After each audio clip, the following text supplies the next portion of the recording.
So here's our irrigation strategies examples, and Guillermo can take over with our first slide. Yeah, go. So, well, thank you everybody for joining. And based on what Daryl was explaining here, the idea today is to talk a little bit about different irrigation strategies that we've seen throughout the years that are possible through our system. We can see growers implementing different ideas and different irrigation methods. And so the idea for me is here to show some examples of what we've seen in order to get kind of like the post-harvest irrigation conversation started. So the first one is one that is very popular. A lot of people ask about, and we've seen on several crops and a lot of almond growers and pistachio growers throughout the valley, is the high frequency irrigation. Here, this is an example of a guy in Madera who's got 170 acres of almonds, and he's been basically irrigating several times a day for 4 years now. And he's doing 10 times a day. So each block ran 10 times a day for 20 minutes. That's on the smaller trees. And then you can see that on the older trees, he runs 3 times a day for an hour. So this is basically running every day, 2 or 3 pulses or even up to 10 pulses. And it's putting water back there constantly. So all those light soils are getting water every day and a high frequency method. And the heavier soils are also getting the water that way, and that is penetrating and holding it longer. So it works kind of on any kind of soil type that you have. So we've seen a lot of guys that have soil types problems that need to irrigate different soil types on one same irrigation block. This high frequency method has allowed them to irrigate both soil types, sandy soils without losing water, and heavier soils putting back all the water that the plants need. So here we can see this guy is running 10 times a day. You can see it on the controller on the right-hand side of the screen. And then on the left-hand side, we can see the soil moisture sensor that is showing us kind of like a chainsaw, where we can see how the water gets in and out every day. And we can see, if you can click, Daryl, that the deep sensors are basically maintaining moisture. So all these irrigation events that are several times a day, the water percolates and gets all the way down to probably 18 inches, and it doesn't go below that. Eventually it ends up getting there. So what we're doing is that we're maintaining the moisture on those deeper sensors, but we're not irrigating them on every event like it's happening on the more shallow sensors. So water is being put there on the shallow roots. This has allowed them to save water while maintaining their yield, or even increasing yield in some of their blocks, and basically not hurting those light soil pieces. The next one, here we got variable rate irrigation. We can see this is a system that has been designed, and the irrigation system matches the soil type. So we can see that sand stripe crossing the set on the yellow, and there is a very big soil difference between the yellow stripe and the green, which is the heavier soil. So we can see here on the right hand side is a picture of a field day where we went out there and dig the hole, and 2 of them, one on the light soil, one on the heavier soil, and the difference was dramatic, and they were only like 300 feet apart. On one side, we could see what we see on the picture, which is a heavier soil that has the capability of holding more water. And then on the light soil, it was more kind of like a beach sand that didn't hold a lot of water. So VRI, it's also popular. It's becoming popular with a lot of growers that are developing new land and have the possibility of installing drip systems that match their soils. And there on the middle picture, we can see how the sand soil, or the sand block or zone, had been irrigated. So you can see the soil is wet compared to the rest of the field on that sandy soil. So that means the irrigation block is actually matching the soil type. And that is basically, we're able to control that with the automation of the valves and being able to control the valves to irrigate the different blocks. Can you go to the next one, please? Sequential operation. This is another example of irrigation strategy using automation. Here we have the situation where all the valves are on the west side of the ranch.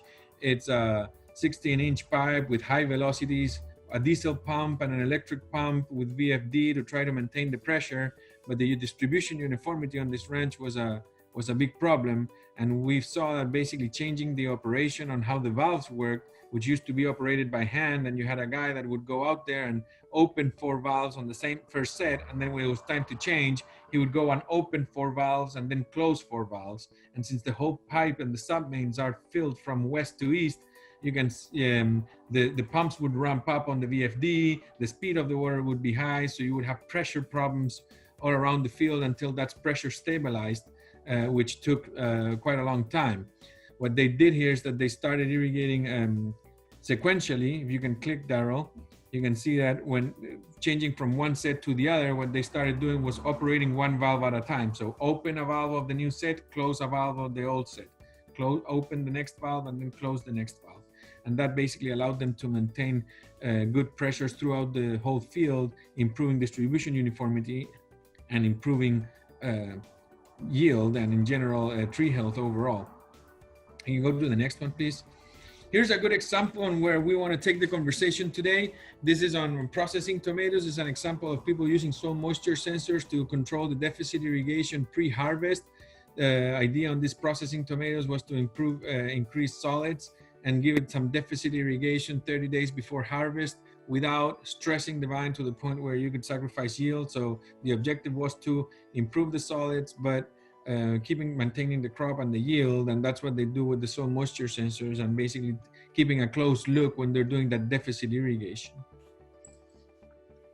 Can you go to the next same one? thing. I mean, with almonds as well, I know the deficit irrigation is also another tactic that they'll do when they're getting closer to harvest. I wanted to ask Tom,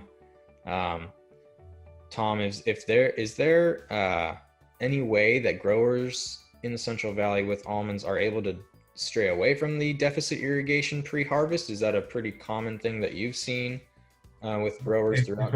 It's a more common process than not. I mean, the benefits have been strong enough where I think most growers follow a deficit routine. Gotcha. Now the objective under that, Tom, is to basically dry out the tree a little bit to prepare for harvest and shaking. And help with whole rot. So there are multiple reasons, but I think you'll see, and Phoebe may weigh in on this a little bit more, but it's become a very common process compared to what it was like even 10 years ago. And do you think that the trees are affected in any way by that deficit irrigation pre-harvest? They're stressed. Yeah. So exactly. Yeah. So there's space for that. I would say there's space to do some kind of management there to do that deficit irrigation to the point where you can get the objectives that you're looking for without stressing it too much, if it makes sense, or affecting the tree in any way for next season. Right. Well, that's why the post-harvest irrigation we're going to dive into a little bit more. Yeah, exactly. Absolutely. Then why don't you hit the next one, Daryl? Here's another example, and we're getting into the post-harvest here. We were looking at pre-harvest. Now, this is an example of guys that use irrigation strategy or different irrigation strategies on during harvest. And this is a block that has a valve per variety. So they're irrigating. They're basically separating the pollinators and the non-pollinators, and they're irrigating the trees that they're not shaking. So during the harvest, they keep the water going on those trees that they don't need to stress or deficit irrigate yet, and until the harvest moment comes for those varieties, and vice versa. So can you click one time? You will see that it's basically a setup on the hydraulic side where you have 1 valve per variety. So throughout the year, they're irrigating per block. Throughout the year, they irrigate all the same in order to put out the fertilizer and all that. But when the harvest moment comes and preparing for harvest, a little bit pre-harvest, they start drying out the trees that they're going to shake earlier, because they have the capability to do so because their irrigation system is set for that. And then I brought a couple of examples on post-harvest. This is on walnuts though, but it gives a very clear idea of what can happen when you start managing your irrigation post-harvest. On the left-hand side, we see a picture of the season. This is in South America. So between the years 2010 and 2011, towards the end of the summer there, we can see that basically at harvest, they didn't start the water ever again. compared to the right-hand side one, where we can see there was a strategy where they continued irrigation after harvest and did a couple of good irrigation events in order to develop the root zone and maintain the tree active a little bit after the harvest. On top of that, we can see clearly that there was a better irrigation strategy throughout the season, where the trees did not ever hit that stress point, and they were always we were with high level moisture levels when the fruit was filling, and then pushed back a little bit on irrigation, and then of course after harvest irrigation was significantly less, but there was some compared to the previous year where they didn't start the pump or they didn't irrigate at all. This was a process that started in 2010. We can see the image on the right. It's towards the harvest of 2012. But what was incredible to see in the field here, if you can go to the next slide, was the actual root development. So the fact of managing that water where the tree does not longer have the fruit, you've harvested, and right before harvest and during the harvest process and through post-harvest is where the tree uses the energy to develop, and sink in with the roots and develop that root bulb. And the results we saw were in this ranch were just incredible.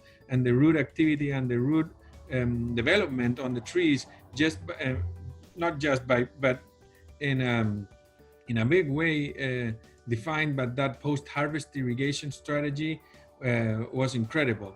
In this case, we could see better tree health, better roots, and there was a incredible 30% increased production, which we never see. This is very rare. The business for the whole business for this guy changed. It was a completely different business. But there's a catch on this one. He's one of the only cases that used more water than before. So yes, the 30% production was incredible and completely changed the profitability of the ranch. But in this case, he was not irrigating enough. So we had to put a little bit more water. We usually see with soil moisture sensors and irrigation management, we really see the opposite. We usually see growers cutting back the water and saving water. And this is a most recent case here between 2010, 19 and 20. And we can see here where they also prepared and dried out before harvest for hull split and shaking. But right after harvest on one, they did not irrigate or maybe put 1 or 2 pulses of short water after harvest. And we can see on the right the year after that when they decided to do this kind of strategy and put water back in, and you could see that the trees were still drinking. They were very active, so they put back almost double the water they put the previous year on post-harvest irrigation events, and the results were astonishing. I mean, overall the harvest of that ranch was better that year. There was about 30% more production that they expected. This is a third leaf. But overall, if you can click, please, we can see that there was an increased root presence. We've been following that, and overall the trees are right now in a much healthier position. This is in South America as well, and we're basically entering the new irrigation season right now with trees with much better roots and healthier conditions. So that's awesome. What I had on my side. I kind of wanted to lay out, different examples of what we've seen growers doing in during harvest, post-harvest, or even other irrigation strategies that are available and that are possible throughout the technology by using the technology. Gotcha. Thank you, Guillermo. So now we're going to transition over to our educational part and series of the presentation, which includes our guests today, Phoebe Gordon and Tom Duvall. So we will go ahead and I'll get started with the first slide.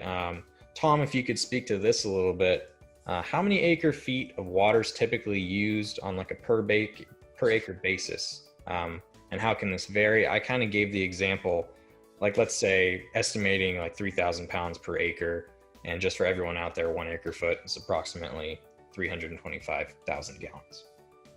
Yeah, well, it's an interesting question because really, post-harvest, we really want to get back on to following ET or following plant need. We're no longer trying to deficit. We want to get water back on. So during this time period, if we're looking from say mid-August into potentially based where you're located, or weather conditions in the fall into November. So it could be as much as 12 to 15 inches. So a little over an acre foot of water. So looking at that period. And when you think about timing wise, about 70% of that water is going to go on starting in the first 6 weeks of that period. And that makes sense because that's our highest temperature load during the season, is during that period. So about 70% of that water is going to go on during that period.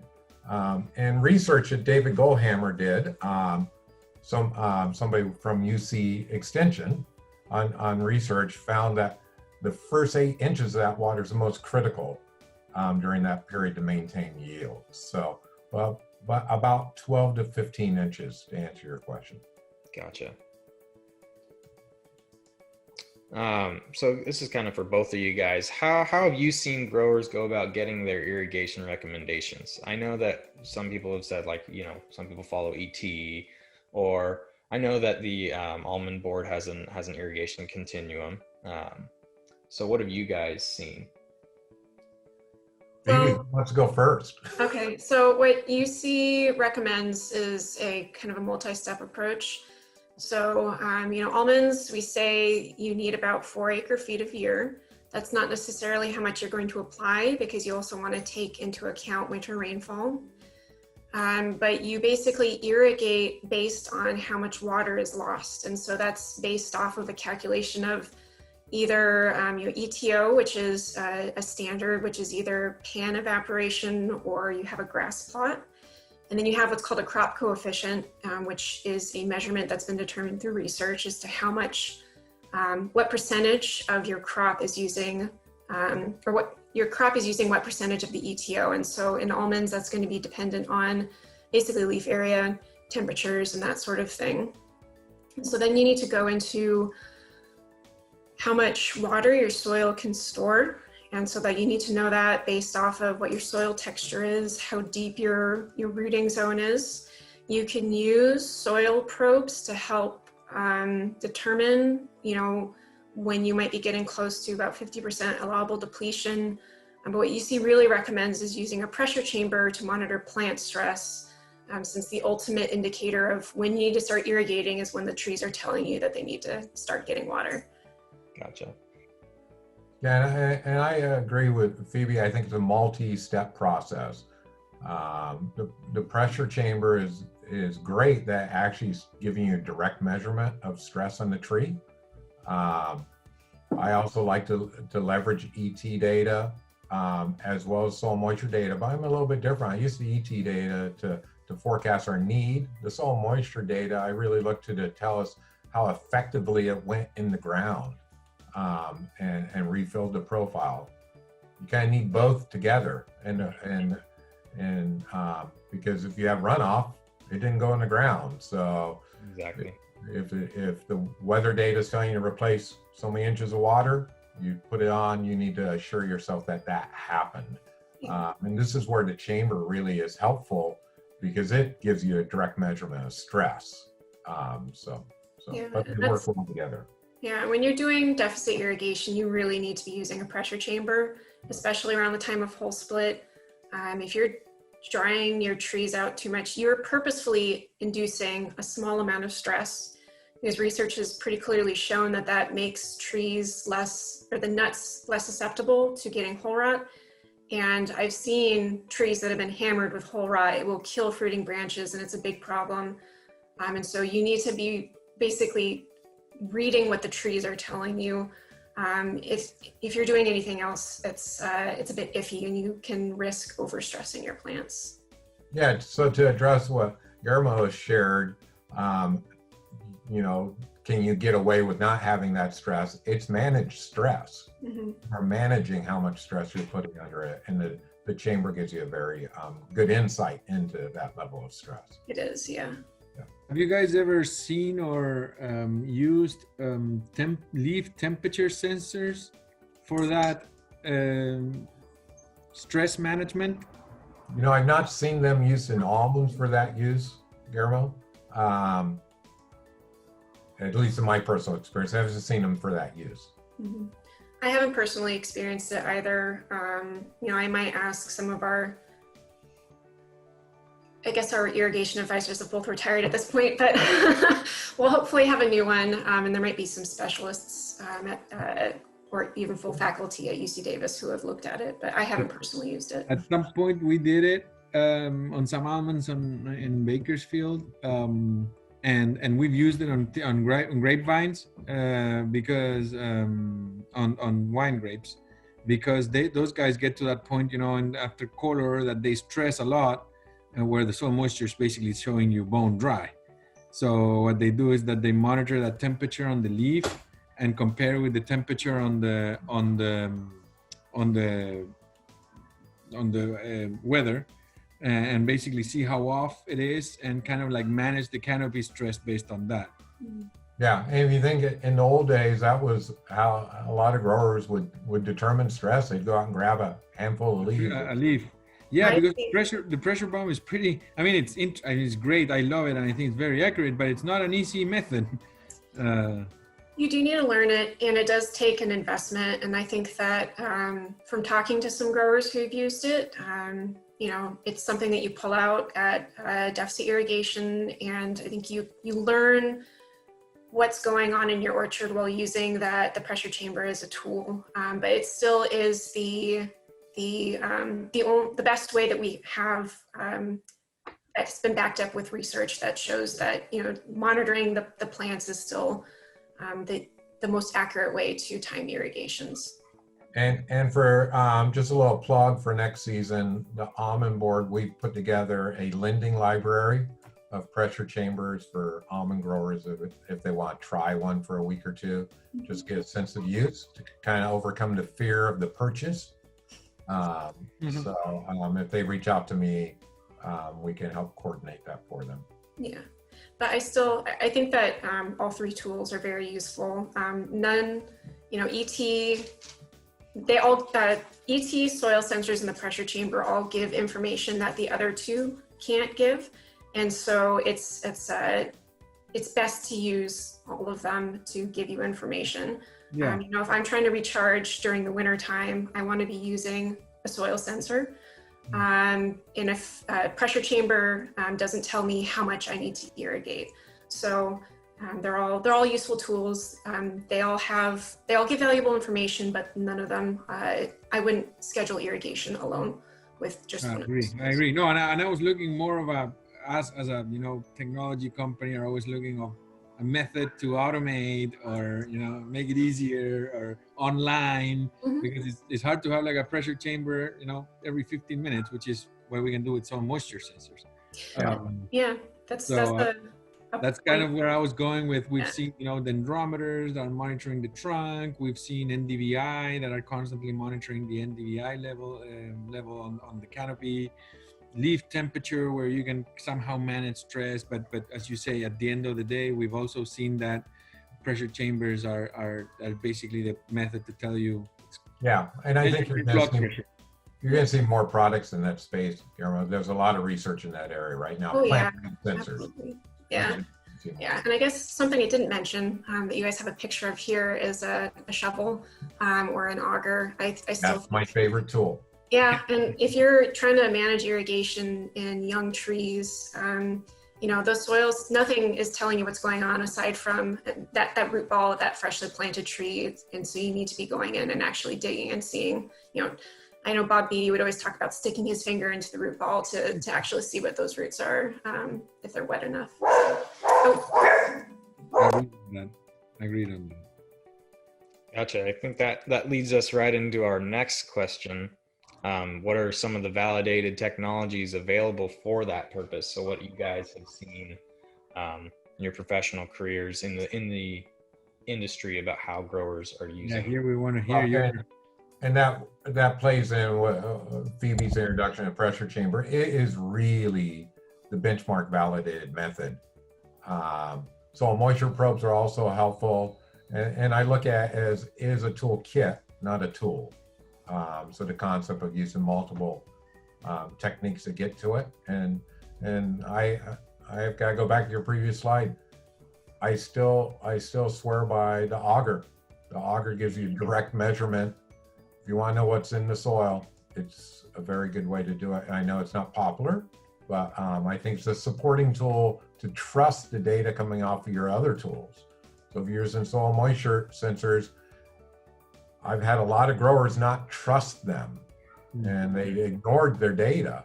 If they'd just gone out with an auger and validated it, or taken a pressure chamber reading and validated it, maybe they would have trusted it more. So yeah, but they all go together.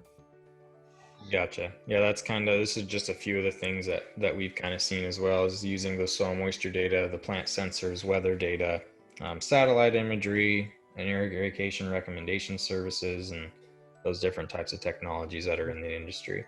Yeah.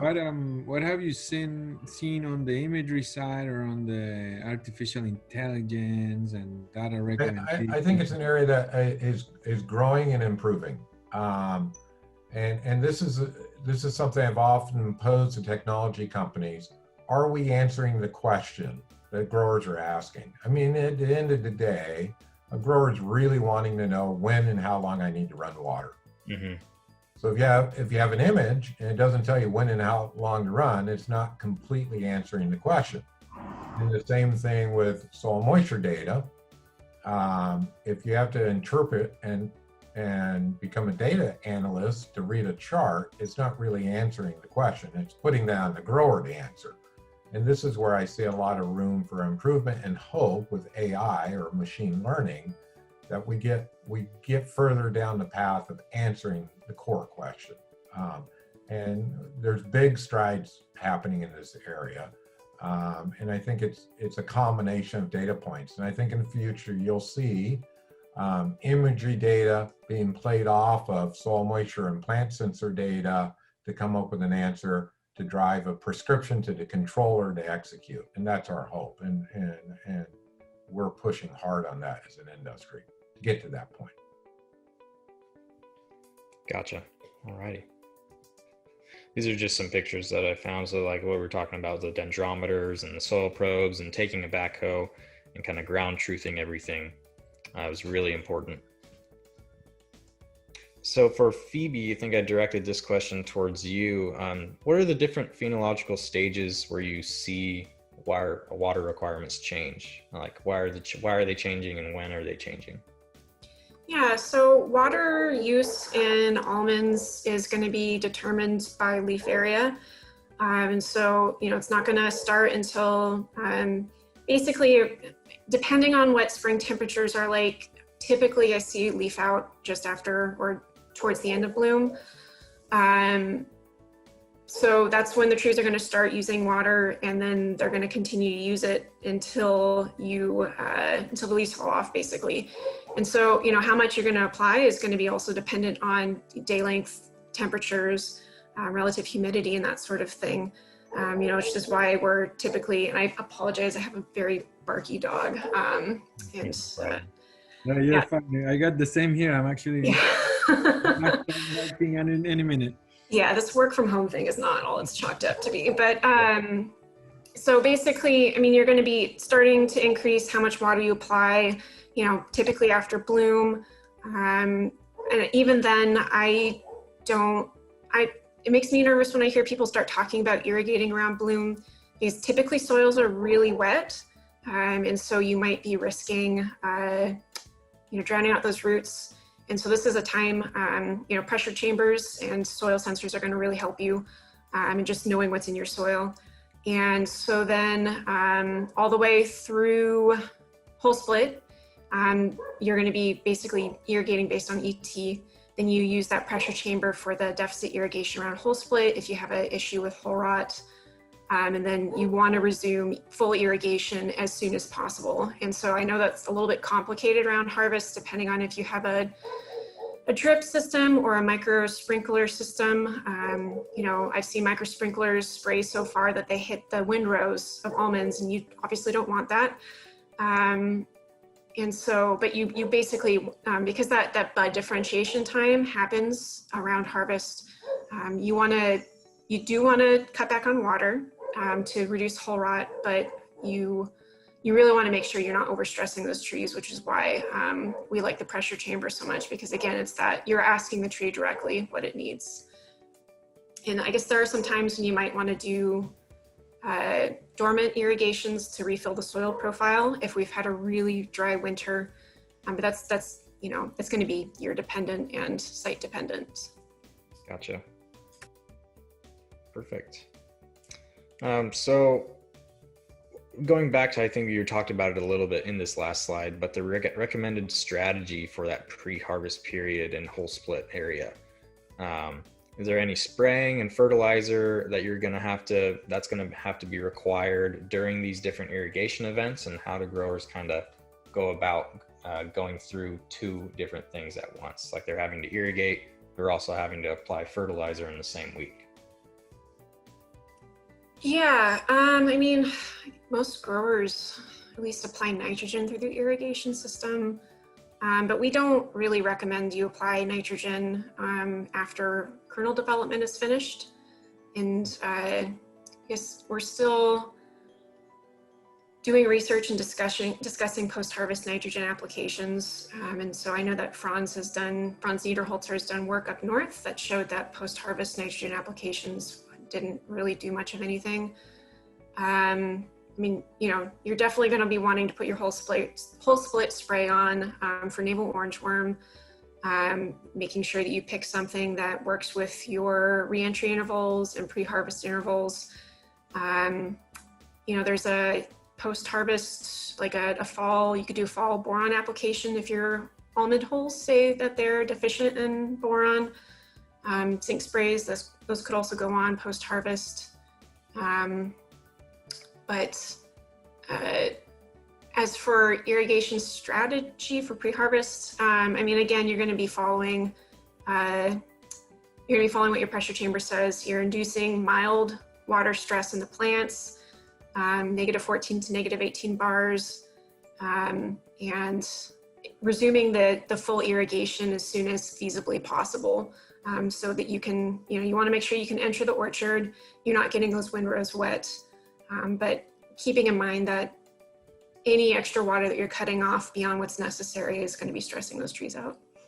Would you say you have like a number or a crop coefficient that you've seen over time, or on all these ranches that you've worked on, that you could say it's a crop coefficient that would work for that deficit irrigation?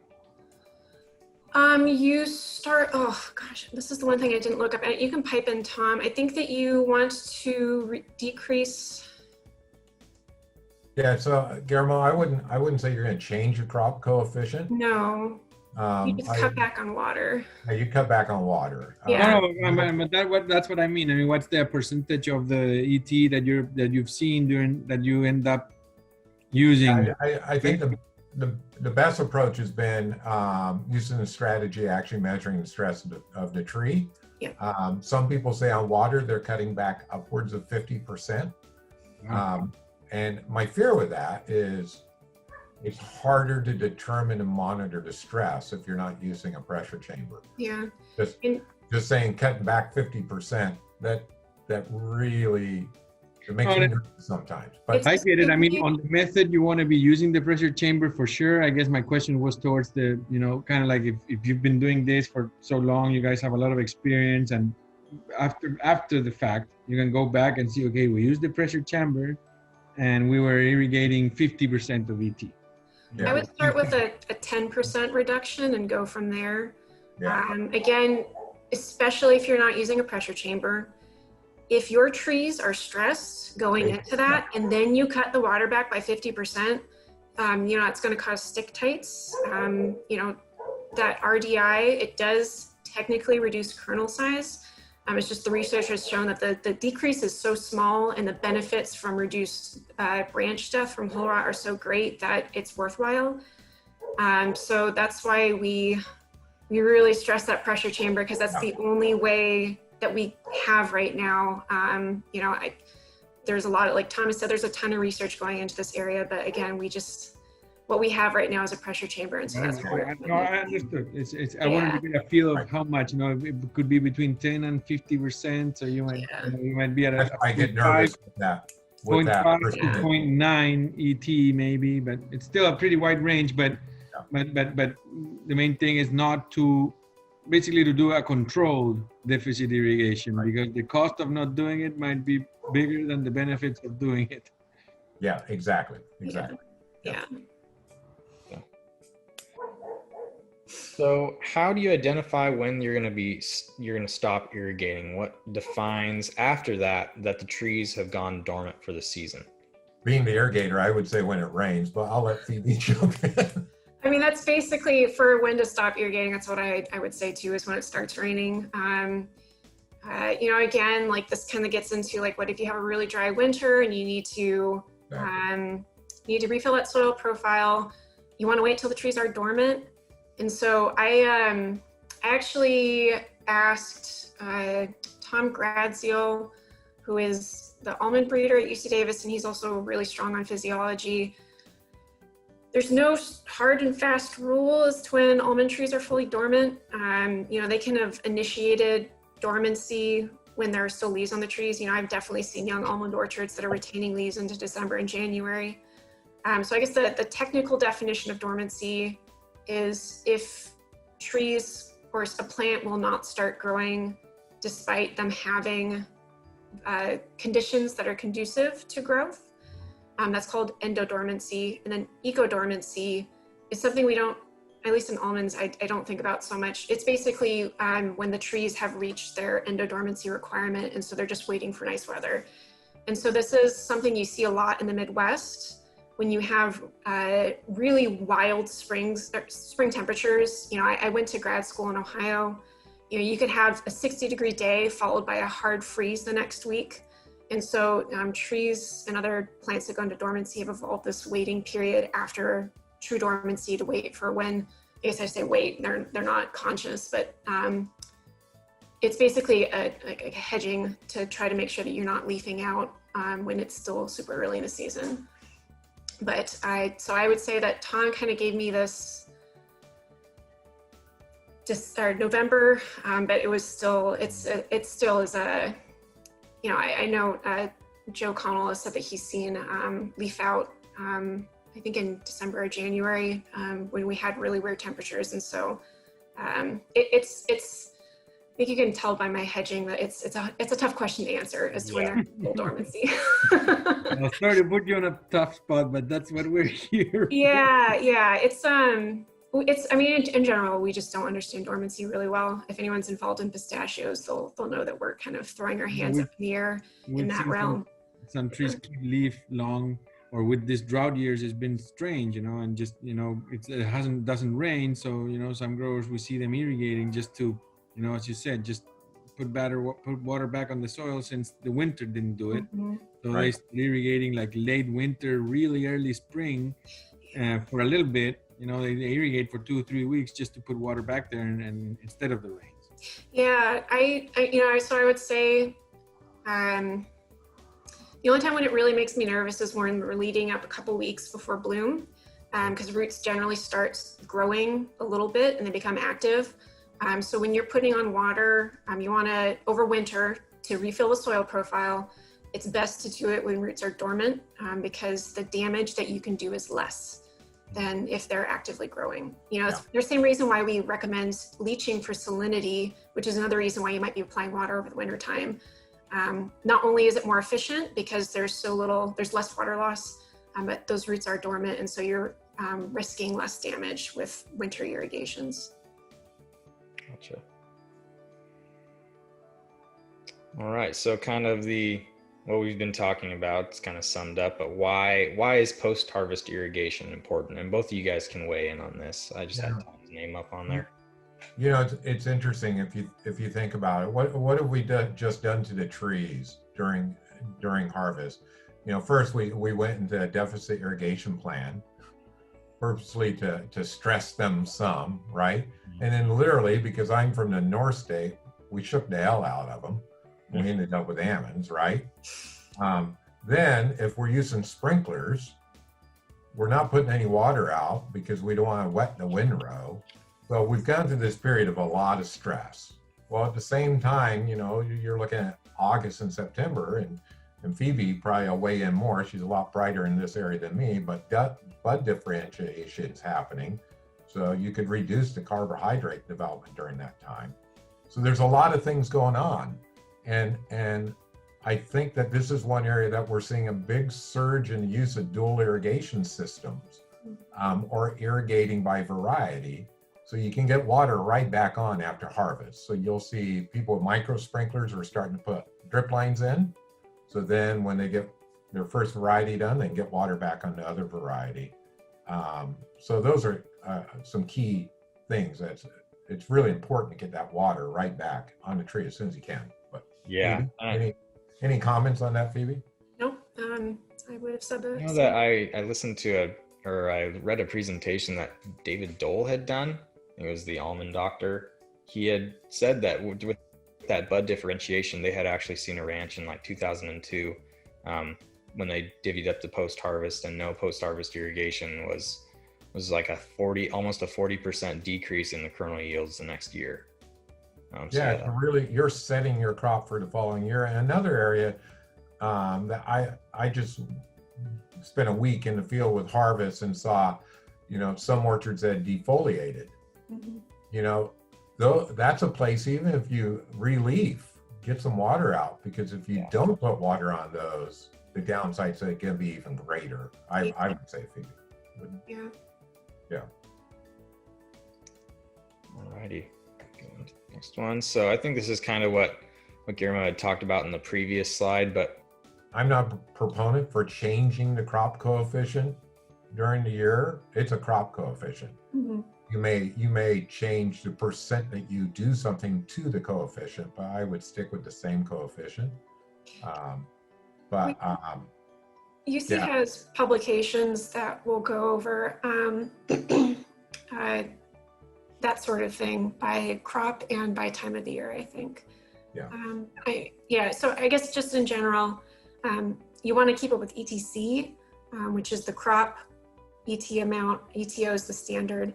And it's just that harvest period when you cut back a little bit to induce that stress, and just try to keep up with irrigation. But again, what we say the trees lose is still not going to be necessarily what you apply, because you have the distribution uniformity. And especially if you're up north, you have really deep soils that can store a lot of water. You may never apply what the sensors say that the trees lost, because they're relying on what's stored in the soil. So that's another reason why we really like pressure chambers, is because you can no soil, people, unless you have a neutron probe, people typically aren't going 20 feet down in the soil. You mean up north where we have wonderful soil? I'm sorry, did I? Everyone thinks that the soils in their county is the best, so. But this is an exciting area. A lot of research is going into this, from flipping from an ETC, so an ETO with a crop coefficient, to actual ET, direct measurement of actual ET. And I think you'll see in the coming years a lot more ETA being available. So you don't apply a crop coefficient, it's actually telling you what the crop's using it. And that's exciting for us. And then area imagery data is coming into its own a little bit more. So I'm with Tom that I've heard too many horror stories from people not monitoring tree stress and just cutting back on water, and having a bunch of stick tights at the end of the season because the trees, they just overstress their trees. And so you can do it. It's kind of like Guillermo, it's kind of like my feeling on soil moisture sensors without an auger. Yeah. The pressure chamber is your direct measurement to verify what's going on rather than going blind with a number. Yeah. And that's where I like that validation of what you're doing. And when I see growers that are really good with ETC, they're people that are very closely monitoring what's going on rather than just going to a table that they got from a publication from 10 years ago and going, oh, that's my ETC for my ranch, So.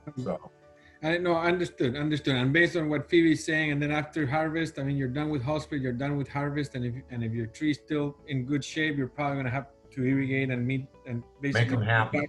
Yep. Make them happy. Put it all back. Put, all ET.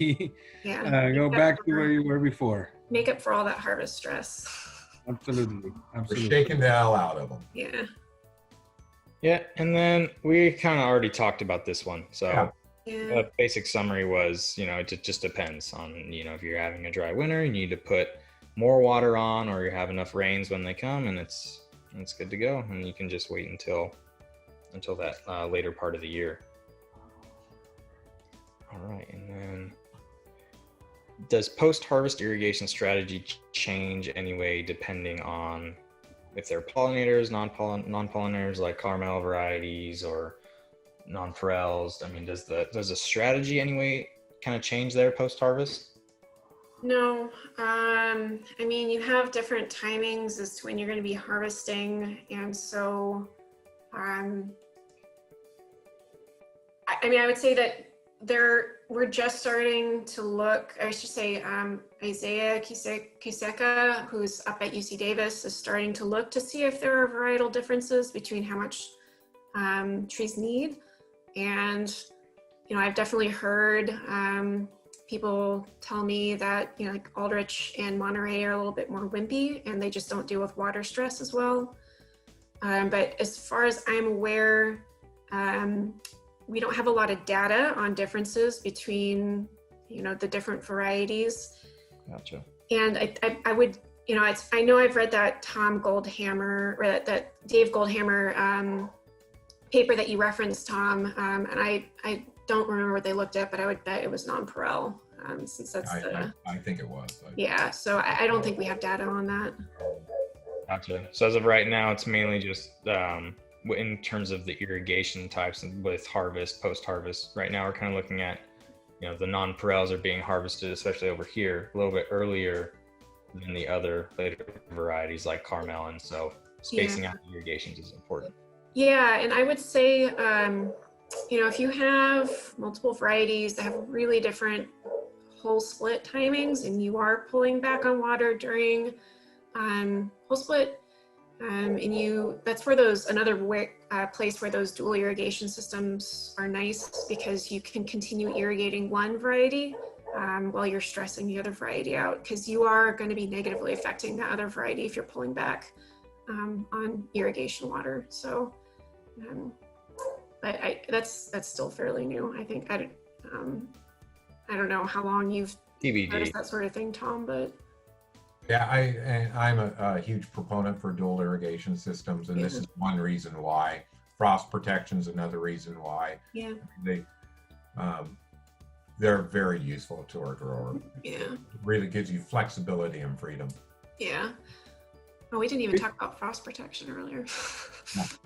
Another big area. Yeah. Have you guys run into growers that basically stop the water at harvest? No, well, I know it used to be done, and I think that's why that post-harvest irrigation was studied. I mean, I love not irrigate, harvest and not irrigate anymore. I mean, if you were, some growers used to do it that way. They stopped. Sorry, what was that? Some growers did stop irrigating after harvest in the past, years ago. Yeah. I mean, I think that's why we did the post-harvest irrigation research, or Dave did. When I say we, I mean UC. But But this is a practice that in general has already been adopted. Yeah, absolutely. Yeah. I mean, I can see in a wild and crazy world a year when you may not need to do it, but that would. Mm-hmm. I mean, if you got a rainy autumn, an 80 fall, and maybe it could happen.